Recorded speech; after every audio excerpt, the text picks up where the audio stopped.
Hi everyone, this is our channel Around My Story. Please like, share and subscribe.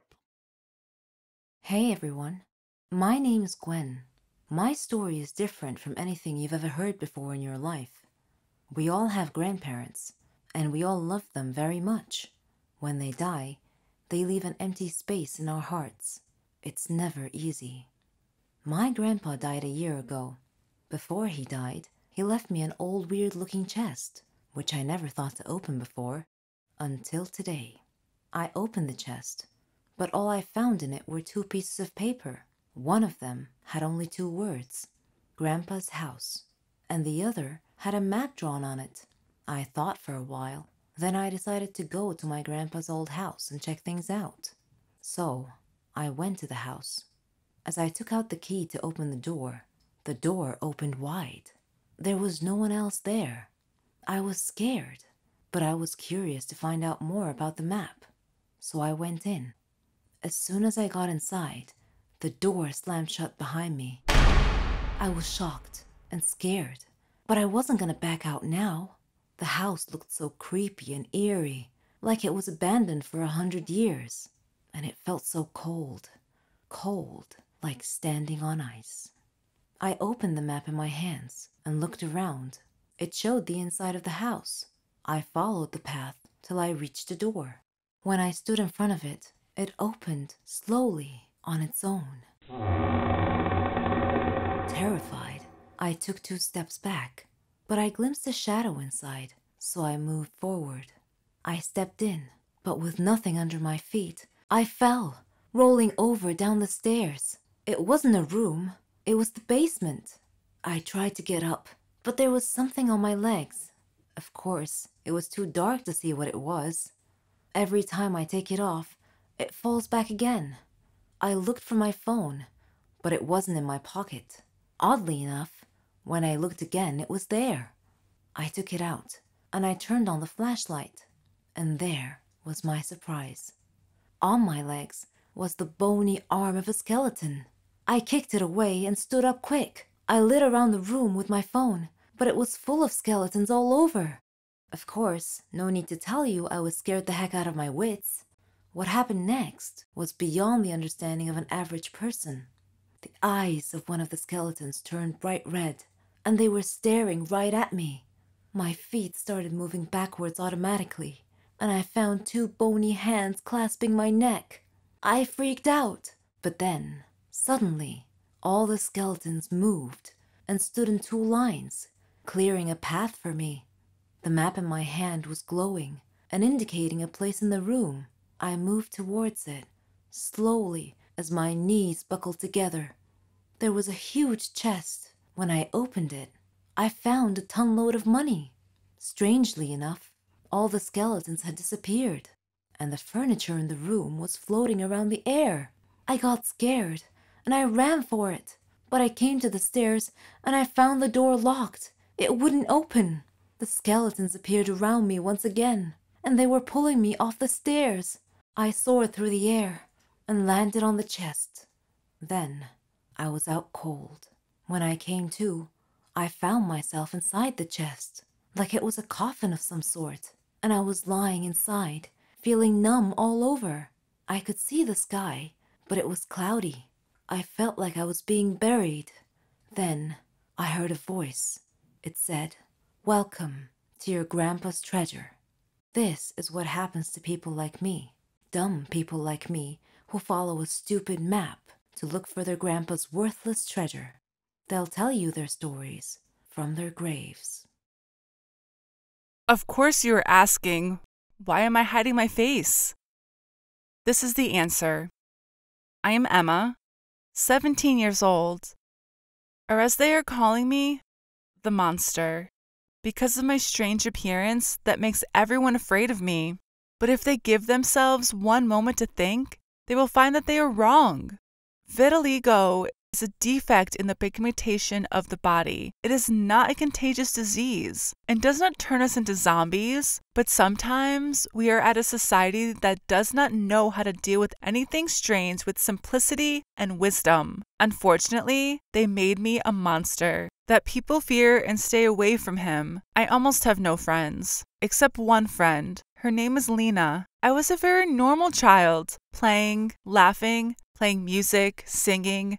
Dad, Mom, and all my friends used to describe my voice as the sound of curlews. I love reading and watching movies. I love sports. I won many championships in gymnastics before, in days past, until the day I woke up feeling that I was a little tired. I had a slight headache that I thought would relieve soon, that there was a part of my body that has changed color. I was surprised and told Dad and Mom. They were worried about the appearance of this patch. We went to the doctor, who shocked us with the news saying, "Your daughter has vitiligo." Dad and Mom looked at each other in terror. Dad asked with fear, "What do you mean, doctor?" The doctor answered and said, "It means a defect in pigmentation of the body." Mama asked her, "Is it contagious?" The doctor said, "Never.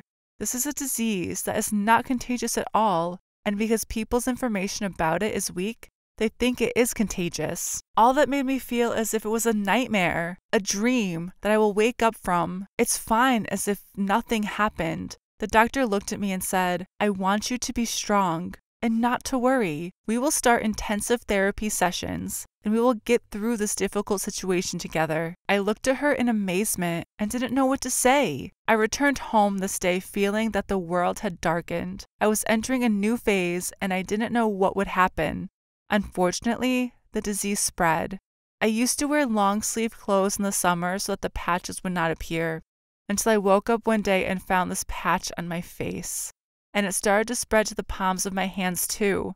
My friends started noticing and were surprised by my appearance. And I tried to tell them that it's just a defect in my color, but almost all of them agreed that they would stay away from me. My circle of friends began to shrink. They began to fear me and loathe touching me. Even their little brothers became afraid to play with me. Even one of them looked at me and screamed, saying, "A monster! You're a monster!" That day I returned home, hating all of life, hating myself and my existence, and the circumstances that made me have this disease. And I kept looking at the sky and saying I wanted to get rid of my life that had turned into hell. I retired from everyone. I didn't sing or play music anymore. Almost all the time I was distracted by TV.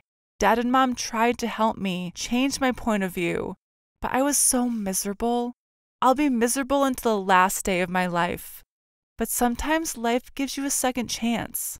It puts you on a difficult test, testing your endurance, and then it gives you a chance. Whether you take the chance and succeed, or it fails and lives isolated, and this chance came by a strange accident. Lena was the only one who was by my side and didn't leave me for one moment. She tried very hard to get me out of my condition. She used to come to sit next to me, and maybe we wouldn't talk at all, but I felt her presence, really safe for me, until one day she came and her eyes were shining, telling me, "I have a surprise for you." I looked at her with indifference, and I said with terrible misery, "There is nothing that surprises me anymore." But say, she told me, there were auditions for the new talent show, and she registered my name. I looked at her and was shocked, and I told her, "Are you crazy, Lena? I almost forgot how to sing." Lena enthusiastically told me, "So that the time has to come to remember it. We must now send a record of your voice, so they can hear it, and if they like your voice, you will participate in the competition." I was refusing. Lena was enthusiastically convincing me. After a lot of persuasion, I surrendered to her enthusiasm and grabbed the mobile. I hesitated at first, but Lena looked at me and made me cheer up and sing. Lena gasped first. I sang and I was amazed how my voice was developed. I sang a sad song and literally every word came out of my heart. Lena shed tears while I was singing. And as soon as I finished, I found her hugging me tightly and telling me, "It's amazing. Your voice became sweeter." I smiled at first and said, "Are you serious, Lena?" Lena excitedly said, "You will dazzle them. and I will remind you. She sent the record, and they sent a mail that they will announce the results within 72 hours. I spent the 3 days in tension, scared, tense, excited, and I had 1,000 feelings together until I found my mobile phone ringing. It was Lena's number. I rushed to it and answered.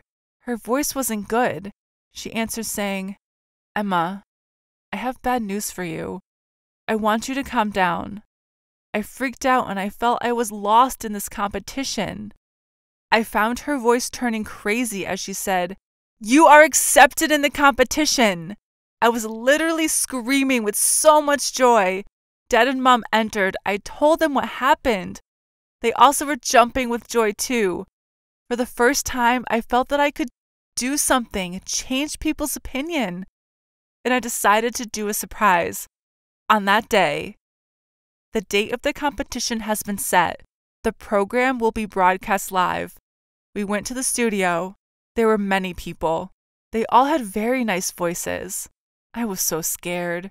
How will I beat this sweet girl? Or this handsome boy? Oh, I forgot to tell you. I was wearing a hoodie and a mask. Just my eyes were appearing.